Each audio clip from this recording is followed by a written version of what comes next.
नमस्कार, जय शिवराय मित्रांनो. आजचा आपला व्हिडिओ आहे लाडकी बहीण योजनेबद्दल.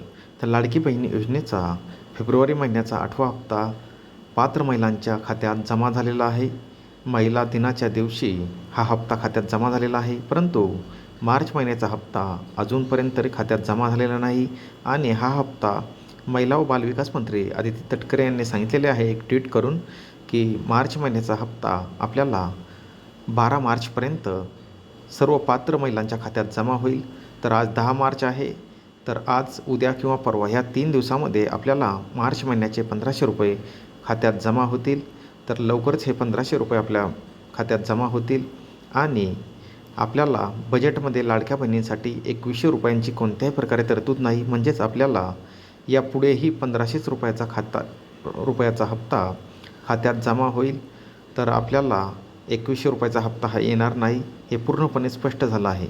तर आपल्याला येत्या आज, उद्या, परवामध्ये हा हप्ता जमा होईल. त्याबद्दलच आजचा व्हिडिओ होता. धन्यवाद.